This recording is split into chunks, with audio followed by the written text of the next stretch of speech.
दुनिया आपकी कामयाबी को याद रखती है, आपकी कोशिशों को नहीं। इसलिए बार बार कोशिश करने से अच्छा है एक बार में ही ऐसी कोशिश कर लो ताकि कामयाबी हाथ लग जाए। जब यूपीएससी का एस्पिरेंट आईएएस की तैयारी करने के लिए जाता है तो एक स्ट्रैटेजी बनाता है कि पहले साल प्री की तैयारी करूंगा, दूसरे साल मेंस की तैयारी करूंगा और तीसरे साल प्री मेंस और इंटरव्यू क्लियर करके आईएएस बन जाऊंगा। लेकिन होता क्या है, क्योंकि पहले साल प्री की तैयारी फ्रेश माइंड से किया होता है इसलिए प्री क्लियर हो जाता है। क्योंकि मेंस की तैयारी नहीं किया होता है इसलिए मेंस में फेल कर जाता है। दूसरे साल वो मेंस की तैयारी बहुत ज़्यादा डेडिकेशन से करना स्टार्ट कर देता है लेकिन प्री पे ध्यान नहीं देता है, इसलिए प्री में वो फेल हो जाता है और मेंस तक पहुंच ही नहीं पाता है। वो बहुत ज़्यादा स्ट्रेस लेने लगता है और तीसरे साल उसकी तैयारी अच्छी नहीं हो पाती है इसलिए वो फेल हो जाता है। चौथे साल वो इतना ज़्यादा फ्रस्ट्रेट हो जाता है कि वो इस झंझट से निकलना चाहता है, वो एक्सक्यूज़ ढूंढने लगता है क्योंकि सक्सेस होने का ये स्ट्रैटेजी ही नहीं है। कनिष्क कैटेरिया, श्रेयांश कुमत, सृष्टि जयंत देशमुख, अगर ये लोग भी इस स्ट्रैटेजी को फॉलो किए होते तो ये लोग यूपीएससी टॉप फर्स्ट अटेम्प्ट में कभी भी नहीं कर पाते।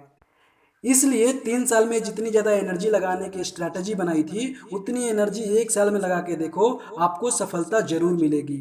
लेकिन सब लोग उतने ज़्यादा फॉर्चुनेट नहीं होते। कुछ लोग इतने ज़्यादा अनलक्की होते हैं कि उन्हें बहुत ज़्यादा कोशिश करने के बाद भी सफलता हाथ नहीं लगती।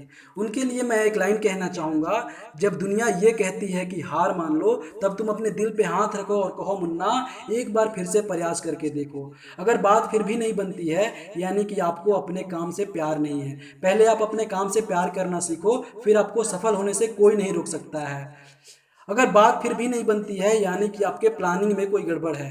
प्लान ए से काम नहीं बन रही तो प्लान बी को ट्राई करो, प्लान बी से काम नहीं बन रहा तो प्लान सी को ट्राई करो, प्लान सी से काम नहीं बन रहा तो प्लान डी को ट्राई करो। ऐसे अंग्रेजी में पूरे 26 लेटर हैं यानी कि आपके पास पूरे 26 प्लान हैं और कोई ना कोई प्लान आपको आप पे शूट करेगा और आपको सक्सेस तक पहुंचाएगा, आपको सक्सेसफुल बनाएगा। मैंने प्लान चेंज करने के लिए बोला, आपका फील्ड या आपका ड्रीम चेंज करने के लिए नहीं बोला। आपको पता है हमारी सबसे बड़ी कमजोरी क्या है? अगर हमें एक फील्ड में सफलता नहीं मिलती है तो हम दूसरे फील्ड में ट्राई करना स्टार्ट कर देते हैं, दूसरे फील्ड में सफलता नहीं मिलती है तो तीसरे फील्ड में ट्राई करना स्टार्ट कर देते हैं। ऐसे ऐसे करते करते फिर हम एक्सक्यूज देना स्टार्ट कर देते हैं और हम नेगेटिविटी से घिर जाते हैं। मैं आपको एक एग्जांपल देकर समझाऊंगा, आपको सारी चीज़ें बहुत अच्छे से समझ में आएगी। एक कहानी मैं आपको बता रहा हूँ। पुराने समय में एक गरीब व्यक्ति बहुत परेशान रहता था। वह गरीबी दूर करने के लिए लगातार कोशिश कर रहा था लेकिन उसे सफलता नहीं मिल रही थी। एक दिन वह हिम्मत हार गया और निराश रहने लगा।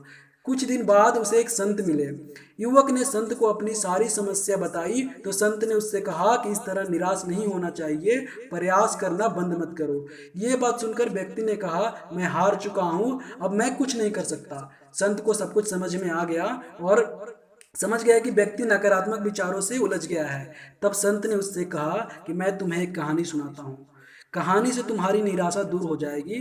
कहानी के अनुसार एक छोटे बच्चे ने एक बांस और एक कैक्टस का पौधा लगाया। बच्चा बच्चा रोज दोनों पौधों को बराबर देखभाल करता।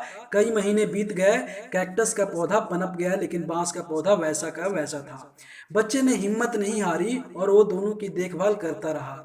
इसी तरह कुछ महीने और निकल गए लेकिन बांस का पौधा वैसा का वैसा था। बच्चा निराश नहीं हुआ और उसने पौधे को पानी देना जारी रखा। कुछ महीने बाद बांस का पौधा भी पनप गया और कुछ ही दिनों में वह कैक्टस के पौधे से बड़ा हो गया। संत ने उस व्यक्ति से कहा कि बांस का पौधा पहले अपनी जड़ मजबूत कर रहा था इसलिए उसे पनपने में थोड़ा समय लगा। हमारे जीवन में जब भी संघर्ष आए तो हमें अपनी जड़ मजबूत करनी चाहिए, निराश नहीं होना चाहिए। जैसे ही हमारी जड़ें मजबूत हो जाएंगी हम तेजी से हमारे लक्ष्य की ओर बढ़ने लगेंगे। तब तक धैर्य रखना चाहिए। वह युवक संत की बात समझ गया और उसने एक बार फिर से उत्साह के साथ काम करना शुरू कर दिया। और अंत में मैं आपको ये कहना चाहूँगा कि बीच रास्ते से लौट जाने का कोई फ़ायदा नहीं होता, क्योंकि लौटने पर आपको उतनी ही दूरी तय करनी पड़ेगी जितनी दूरी तय करने पर आप लक्ष्य तक पहुँच सकते थे। Thank you so much for watching this video. अगर आपको हमारी वीडियो पसंद आई तो आप हमारी वीडियो को लाइक कर दीजिए, वीडियो पे कमेंट कर दीजिए और सब्सक्राइब करना ना भूलें हमारे चैनल को।